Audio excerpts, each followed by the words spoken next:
আমাদের young generation, আমাদের মুসলিম উম্মাহ, তাদের কাজ আছে। জ্ঞানে বিজ্ঞানে তাদেরকে সামনের দিকে এগিয়ে যেতে হবে এবং চেষ্টা অব্যাহত রাখতে হবে।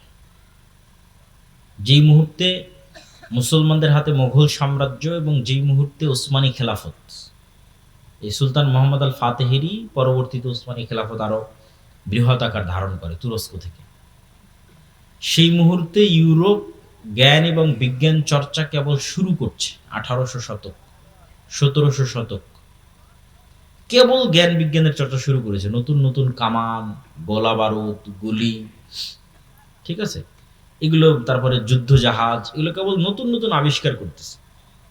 তো তখন যদি মুসলমানেরা, এই উসমানীয় খেলাফতের মুসলমানেরা অথবা ভারতের মোগল শাসকেরা চিন্তা করতে যে না, আমরাও জ্ঞান এবং বিজ্ঞানে বিনিয়োগ করব, এরা এটা করেনি। তখন ওই ওসমানী শাসকেরাও এবং মোগল শাসকেরাও এরা সব টাকা পয়সা ব্যয় করেছে বিশাল বিশাল ইমারত তৈরিতে, কারুকার্য খচিত তাজমহল, মসজিদ, আরো প্রাসাদ, ভবন, উন্নত উন্নত ইঞ্জিনিয়ারিং, শৈল্পিক কেমনে বিল্ডিং বানানো যায়, এটার পিছনে সব টাকা পয়সা শেষ করে দিয়েছে। তো তাজমহলের পিছনে যা টাকা ব্যয় করেছে, ওই টাকা যদি ভারতের মুসলমানদের সন্তানদের জ্ঞানের পিছনে ব্যয় করা হতো, তাহলে হয়তো মোগল সাম্রাজ্যের পতন নাও হতে পারতো। আল্লাহ আলাম, আল্লাহ ভালো জানে। হয়তো যখন ব্রিটিশরা এই দেশে এসেছিল, তখন হয়তো তাদের মতো শক্তি সামর্থ্য মুসলমানদেরও থাকতো লড়াই করার মতো। তো একই অবস্থা আজকে মুসলমানদের বিরাজ করছে। এই যে মুসলমানদের তেল আছে, গ্যাস আছে, টাকা পয়সা আছে, রিসোর্স আছে, সমুদ্রের প্রণালী আছে, কিন্তু এই টাকা পয়সাগুলো মুসলমানরা কি করতেছে? বিশাল বিশাল উঁচু উঁচু বিল্ডিং, পর্যটন খাত, যে আমরা পর্যটন খাতকে উন্নত করব, পর্যটন খাতের পিছনে ব্যয় করব, মানুষ আসবে ঘুরতে, এখান থেকে আমরা ইনকাম করব। এই যেটার পিছনে ব্যয়, জ্ঞান এবং বিজ্ঞান শিখার পিছনে কোনো ব্যয় আছে, কিন্তু ওই মাপের ব্যয় নাই যে না, আমার মূল টার্গেট জ্ঞান বিজ্ঞান। তো কিরকম ভয়াবহ পরিস্থিতির মুখোমুখি হতে পারে মুসলমানেরা, তা তো চোখের সামনেই দেখা যাচ্ছে। তো এই জন্য আমাদেরও নিজ নিজ সাধ্যের জায়গা থেকে যে না, হ্যাঁ, আমি আমার জায়গা থেকে কি করতে পারি, আমাদেরকেও আমাদের জায়গা থেকে দুটো কাজ করতে হবে। সৎ নেতৃত্ব কিভাবে তৈরি হবে তার প্র্যাকটিস, জ্ঞান এবং বিজ্ঞানে কিভাবে আমরা সামনের দিকে এগিয়ে যাব তার চেষ্টা। আমাদের বিশ্ববিদ্যালয়গুলোর অবস্থা আরো শোচনীয়। আরব বলেন, পারস্য বলেন, তারা মোটামুটি তাও কিছু আছে, আমাদের দেশে তাও না। এখানে অতটুকুও নাই, এখানে শুধু চেতনা বিক্রি হয়, সভাপতি আর সহসভাপতি পদ বিক্রি হয়, আর দলীয় এবং ছাত্র রাজনীতি এবং অস্ত্র, মারামারি, গন্ডগোল, এটাই শেখানো হয়। এবং সেখান থেকে বের হয় চাঁদাবাজ, সেখান থেকে বের হয় সন্ত্রাস, সেখান থেকে বের হয় দুর্নীতিবাজ। দেশের জন্য কিছু করবে এরকম প্রজন্ম তৈরি হয় না। ফলত 52 বছরও এই দেশে বলার মতো কিছু নাই, যে এই দেশের কিছু হয়েছে, কিছু আছে, এরকম নাই। না ডিফেন্স সিস্টেম, না সামরিক খাত, না অন্য আর কোনো জ্ঞান গবেষণা, কোথাও কোথাও বাংলাদেশ বলতে পারবে না যে না, এই জায়গায় আমি নিজের পায়ে দাঁড়িয়ে আছি। তো এই যে আমাদের ভয়াবহ অবস্থা, এটার থেকে বের হওয়ার জন্য পড়াশোনা, জ্ঞান বিজ্ঞান এবং নেতৃত্বের গুণাবলীর বিকাশ। নেতৃত্বের গুণাবলীর বিকাশ কিভাবে হবে? আগের বহু বক্তব্যে তুলে ধরা আছে যে সত্যবাদিতা এবং ন্যায়পরায়ণতাই হচ্ছে নেতৃত্ব বিকাশের একমাত্র রাস্তা। যে কোনো মানুষ চিন্তা করবে যে আমি শতভাগ সত্য বলবো এবং শতভাগ ন্যায় প্রতিষ্ঠা করব, সেই নেতা। প্রথমে কোথায় করতে হবে? প্রথমে পরিবারে, তারপরে কোথায় করতে হবে? আশেপাশে। পরিবারে আমি আমার স্ত্রীকে হক দেই না, মানে আমি নেতা নই, আমার মধ্যে নেতৃত্বের যোগ্যতা নাই, আমাকে দিয়ে আল্লাহ সুবহানাহু ওয়া তাআলা নেতৃত্বের খেদমত নেবেন না। বাবা মায়ের কথা শুনি না, বাবা মায়ের হক আদায় করি না, মানে আমি নেতা নই। নিজের বোনকে পিতার সম্পত্তিতে ন্যায়ের সাথে ভাগ দেইনি, তার মানে আমি নিজেই জালেম, আমি ন্যায় প্রতিষ্ঠাকারী নই। তাহলে নেতা তৈরি হয় এই দুইটা জিনিসের উপর ভিত্তি করে, সত্য বলা এবং ন্যায় প্রতিষ্ঠা করা। তা আমরা মসজিদ মাদ্রাসায় সালাত সিয়াম হজ যাকাত দোয়া দরুদ সবই শিখিয়েছি, কিন্তু দেখবেন ওখান থেকে বের হয়ে ওই আলেম, ওই মাওলানা, মাদ্রাসা শিক্ষক, ইসলামী দলের নেতা কর্মী কারোর মধ্যেই এই দুটো গুণের নাই, সত্যবাদিতা নাই, ন্যায় নিষ্ঠা নাই।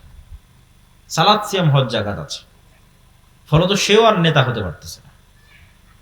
কিন্তু নেতা হতে হলে তাকে এই দুটো গুণ লাগবে। আমরাও নেতা হতে পারতেছি না এই দুটো গুণের অভাবে। শতভাগ সত্যবাদিতা না থাকা এবং শতভাগ ন্যায়পরায়ণতা না থাকা, এটি দিয়েই নেতা তৈরি হবে। এটার প্র্যাকটিস এবং কালচার আমাদের মধ্যে নিয়ে আসতে হবে। আল আমরু বিল মারুফ ওয়ান নাহি আনিল মুনকার, সৎ কাজের আদেশ দিতে হবে, অসৎ কাজে বাধা দিতে হবে। অসৎ কাজ মানে শুধু গান বাজনা হলে এটা অসৎ কাজ, অসৎ কাজ মানে মেয়ে মানুষ বেপরদায় ঘুরলে এটা অসৎ কাজ, শুধু এগুলো অসৎ কাজ নয়। অসৎ কাজ মানে আর একজনের পুকুরে মাছ ছাড়বে, তো আর এক নেতা এসে বলতেছে তাকে চাঁদা না দিলে মাছ ছাড়তে দিবে না, এটাও অসৎ কাজ। এটাও যেদিন মসজিদ এবং মাদ্রাসা থেকে বাধা দিতে পারবে ন্যায়ের সাথে, ওই দিন ওখান থেকে নেতা তৈরি হবে। অন্যায়ের প্রতিবাদ করতে গিয়ে নেতা তৈরি হয়, এবং সেখান থেকে নেতা তৈরি হলো কোন নেতাকে আল্লাহ কবুল করবে, আল্লাহ সুবহানাহু ওয়া তাআলা ভালো জানে। যে কোনো একজন নেতাকে আল্লাহ কবুল করতে পারে, কিন্তু এই কালচার তো নাই যে আল আমরু বিল মারুফ ওয়ান নাহি আনিল মুনকার, এটার কালচারটাই তো নাই। এই কালচারটা তৈরি করতে হবে যে না, আমি অসৎ কাজে বাধা দেব। অসৎ কাজ মানে সকল অসৎ কাজ, মানুষের সাথে যে অসৎ কাজ অন্যায় হচ্ছে ওটা তো বাধা দেব। এই বাধা দিতে গিয়ে আপনি নেতা হয়ে যাবেন, আর বাধা না দিয়ে চুপচাপ থাকবেন, কোনোদিন নেতা হতে পারবেন না, নেতা হওয়া সম্ভব নয়। আর জ্ঞান এবং বিজ্ঞানের ক্ষেত্রে অন্তত ন্যূনতম আমাদের যে মসজিদগুলো আছে, এই মসজিদগুলোকে তো আমরা অন্তত জ্ঞানের কেন্দ্র তৈরি করতে পারি। ইসলামে মসজিদ শুধুমাত্র 5 ওয়াক্ত সালাতের জন্য তারপর বন্ধ, এরকম ইতিহাস নাই। রাসূল সাল্লাল্লাহু আলাইহি ওয়াসাল্লামের যুগেও ছিল না, তার আগেও ছিল না। ইসলামে মসজিদই হচ্ছে সোশ্যাল কালচারাল সেন্টার, এবং এটা আমি আরো ভালোভাবে ফিল করেছি। ইউরোপ এবং আমেরিকায় অনেক জায়গায় দেখবেন মসজিদ নামে অনুমোদন নাই, সব জায়গায় কালচারাল সেন্টার নামে অনুমোদন। Islamic cultural centre, Mohammadia cultural centre, সালাফি কালচার, ওটা কিন্তু মসজিদ। কিন্তু গভর্নমেন্ট থেকে পারমিশন নিয়েছে কি হিসেবে? কালচারাল সেন্টার হিসেবে। তার মানে গভর্নমেন্টের দৃষ্টিতে এই মসজিদটা একটা কালচারাল সেন্টার।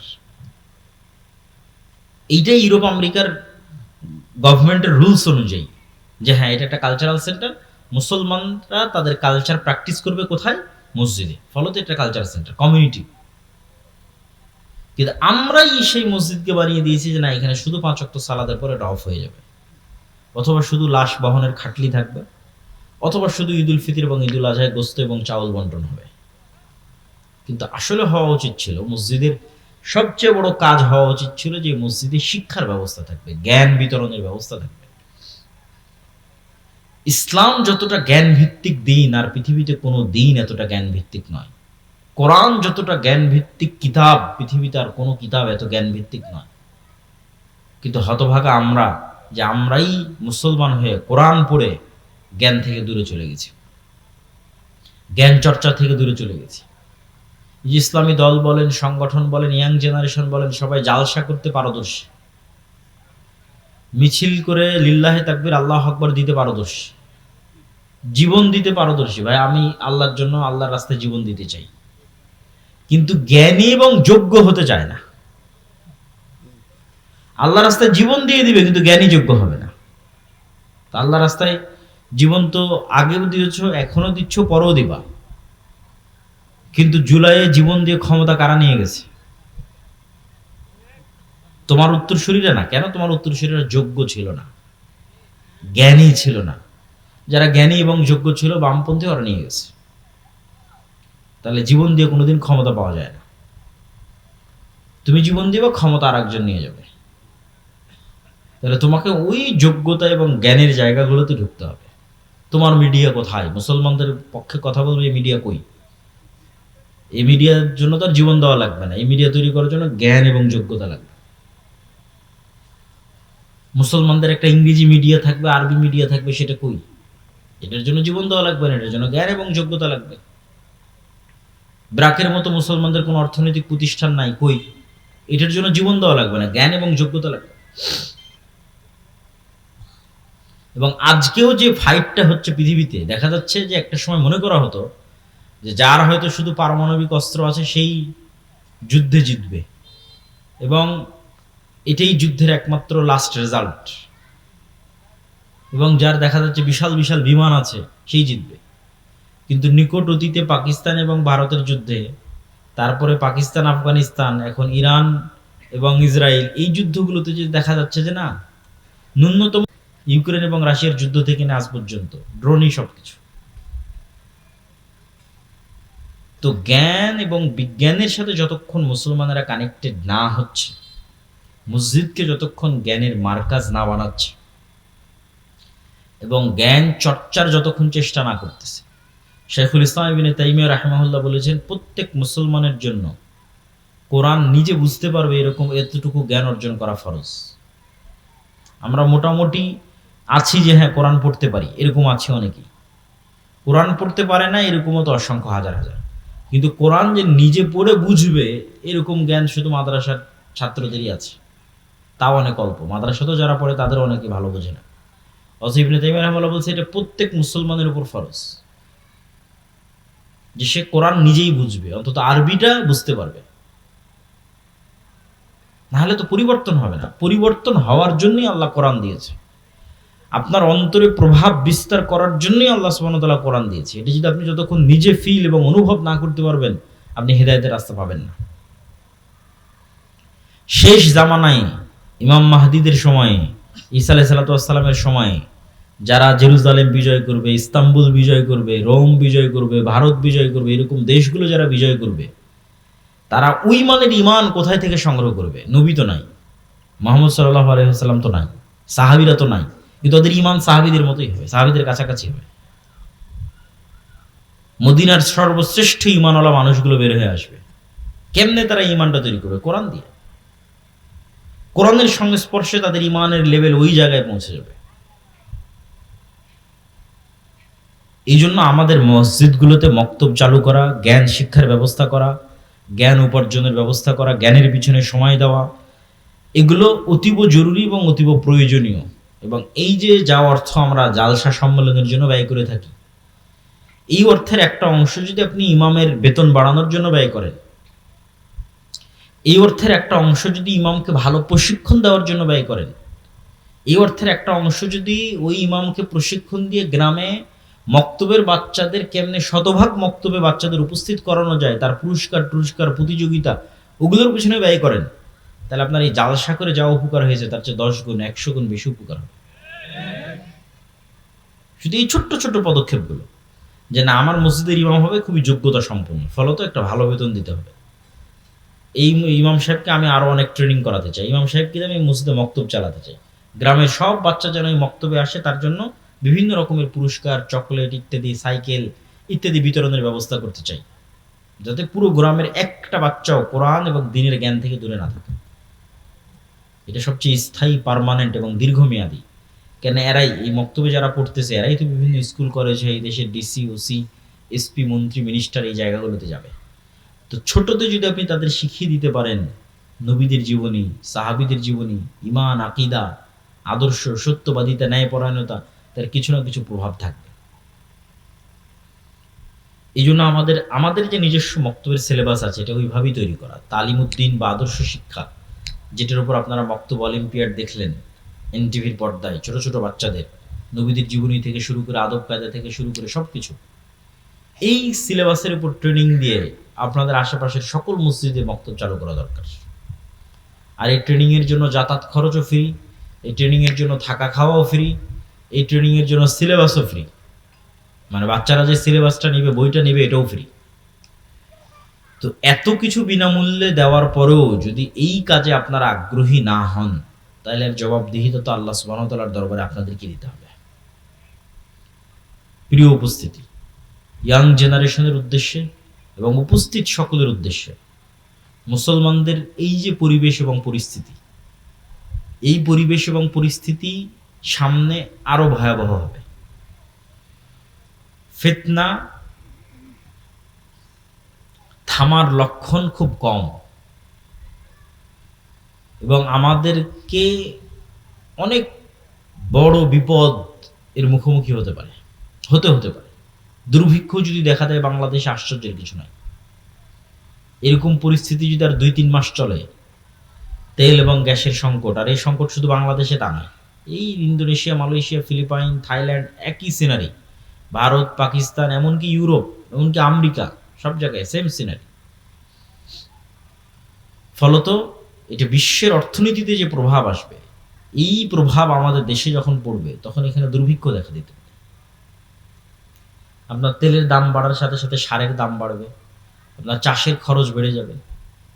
ফলত সকল দিক থেকে আমরা একটা বিপদ মুহূর্ত এবং ফিতনাময় মুহূর্তের দিকে পড়ে যাব। এবং এই শেষ জামানাগুলোতে দাজ্জাল বা দাজ্জালীয় শক্তির যে ফিতনা, এই ফিতনা থেকে বাঁচার একটাই উপায়। এটা বলে আমার বক্তব্য শেষের দিকে চলে যাব, যে এইরকম ভয়ঙ্কর মুহূর্তগুলোতে আপনি কিভাবে ফিতনা থেকে বাঁচবেন। আজকে যদি আমি আপনাকে বলি, মানে আমাকেও যদি কেউ বলে যে ভাই তুমি যদি এই কথা মানো তাহলে তোমার গাড়িতে তেল দিব, তা আমি তো মনে হয় সন্দেহে পড়ে যাব যে এই কথা মেনে নিয়ে তেল নেওয়াই ভালো।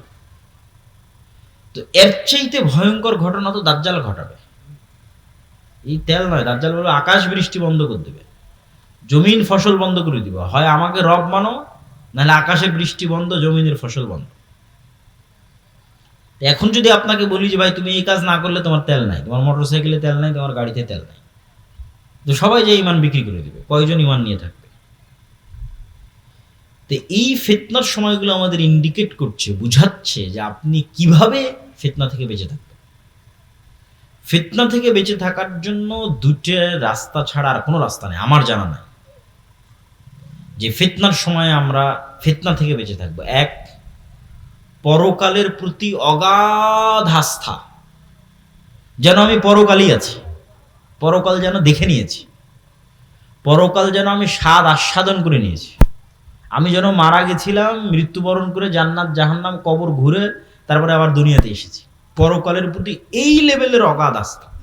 আব্দুর রহিম যে মৃত্যু এবং কবরের বর্ণনা শোনাচ্ছিল, জান্নাত জাহান্নামের বর্ণনা শোনাচ্ছিল, এটার প্রতি যতক্ষণ অগাধ আস্থা তৈরি না হবে, ততক্ষণ আপনি দুনিয়া বিসর্জন দিতে পারবেন না। দুনিয়া তখনই বিসর্জন দিতে পারবেন যখন জান্নাতে আপনার জায়গাটা দেখতে পাবেন, যে হ্যাঁ জান্নাত হচ্ছে আসল জীবন। ওমাল হায়াতুদ দুনিয়া ইল্লা লাইবুন ওয়া লাহু, দুনিয়া তো খেল তামাশা মাত্র।